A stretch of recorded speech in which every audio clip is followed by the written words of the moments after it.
Gusto ko lang i-share sa inyo guys kung paano tayo gumamit ng outlet na improvised outlet para sa ating electric iron. Ito yung pamagat niya guys. DIY, do it yourself, safety outlet for electric iron. Ito yung outlet natin guys na dumaan sa contactor natin para sa ating safety outlet para hindi masunog ang ating bahay kung sakaling nakalimutan nating bunutin ang ating plancha or electric iron.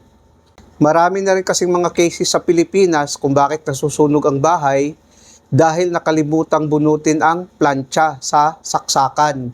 Siguro dahil sa pagmamadali, papunta sa trabaho o di kaya sa school kung estudyante ka, kaya nga nakalimutang bunutin ang plancha. Yun din ang dahilan kung bakit nasusunog ang bahay. Ngayon guys, gumawa ako ng device na kung saan safety para sa ating electric iron or plancha. Kung sakaling makalimutan nating bunutin ang ating plancha, kusa na rin siyang mag-o-off ang power supply sa ating outlet.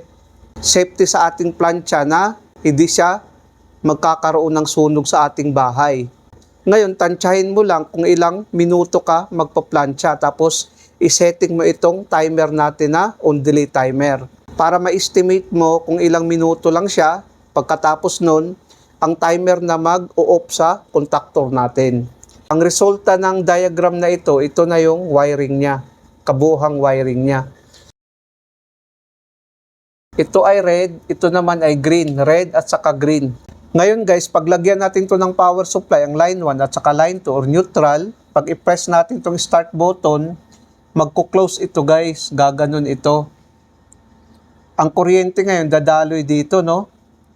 Gumana ngayon ang magnetic contactor natin. Paggana ng magnetic contactor natin guys, i-close to ng magnetic contactor natin. Pagbitawan natin to guys, babalik to sa normal position na naka-open. Itong start button natin. Gaganon siya. Ngayon, ang kuryente ngayon dadaloy dito. Still pa rin gumana ang magnetic contactor natin at saka yung timer. Dahil gumana yung magnetic contactor natin guys, magko-close ito. Ito yung sa green lamp natin, ito naman sa red lamp, no? Mag-o-open naman ito. Sa power supply naman, papunta sa outlet natin, ito yung circuit breaker natin, ito yung magnetic contactor natin, sa contact niya, yung dito niya, no? Magko-close ito guys, magko-close ang contact nito, gaganon ito. Pag-close ng contact yan guys, gagana ngayon ang outlet natin. Ngayon, kung nagpa-plancha tayo, isetting lang natin itong timer, kung halimbawa, 30 minutes, matatapos yung pagpa-plancha natin, isetting natin sa 30 minutes. Dahil yung timer natin guys, mayroon itong minutes, seconds, at saka hours ang setting nito. So, isetting natin sa 30 minutes. Pagkatapos ng 30 minutes guys, automatic niya na, i-off niya itong contactor. I-open niya ito guys, no? I-open niya ito. Pag open niya, mamamatay ngayon ang magnetic contactor natin. Pag patay ng magnetic contactor natin guys, mag-o-open ito. Pag open yan guys, magko-close ito, mag-o-open naman ito guys, no? Tapos ngayon, dahil namatay yung magnetic contactor natin, ang kuryente hanggang dito na lang. Mamamatay din yung timer natin, babalik to sa close position. Dahil namatay yung magnetic contactor natin guys, mag-o-open din pala ito. So ngayon, wala nang power papunta sa outlet natin. Pag ganitong position guys, gumagana ang red lamp natin, no? Dahil mayroon siyang supply. Ang green lamp natin, nakapatay, no? Dahil ang kuryente hanggang dito lang. Hindi siya gumana. Ganun ang function niya guys. I-try natin ating pagganahin. I-on natin ito. Pag on natin guys, umilaw ang red natin guys, no? Ito yung plancha natin.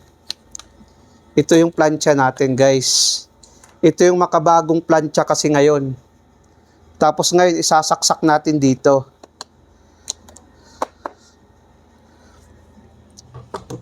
Halimbawa guys, nagpa-plancha tayo, no?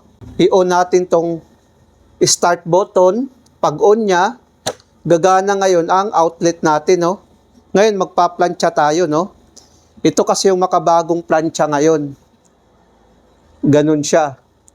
Kung makikita natin guys, kusa yan na mag-o-off ang outlet natin pagdating ng 30 seconds. Kasi nga, demonstration lang naman, nakasetting lang siya sa 30 seconds lang. Halimbawa, nagpa-plancha tayo ng ganun. O, ayun guys, namatay ngayon ang outlet natin. Pati itong plancha din, namamatay. Yun ang safety device ng ating plancha, no? Para hindi masunog yung bahay natin. Pag nakalimutan nating bunutin, ang timer na ang mag-o-off. Kunyari guys, nagpa-plancha tayo, nakasetting siya sa 20 minutes. After 20 minutes, mag-o-off ko sa ang contactor natin para sa ating outlet kung saan nakasaksak yung electric iron natin or plancha. Pag i-press natin ganon, nagpa-plancha tayo kunwari, dahil demonstration lang naman ito, nakasetting lang siya sa 30 seconds. Ngayon, nagpa-plancha tayo kunwari, ito kasi yung makabagong plancha ngayon. Pagdating ng guys, sa timer, kung ano yung setting mo, kusa siyang mamamatay. Kusa siyang mamamatay, no? Kung makikita natin. Ayan, namamatay siya guys. Ibig sabihin, safety yung plancha mo kung sakaling makalimutan mong bunutin yung plancha mo. Hindi masusunog yung bahay natin. Tapos ngayon, kung ikaw naman, nagplancha ka, hindi pa naabot ang 30 minutes, natapos ka na magplancha, pwede mo namang i-off dito. Ganon ang setup nito. Sana guys, nakapagbigay ito ng konting kaalaman sa mga baguhan. Maraming salamat sa inyo guys. Hanggang sa muli.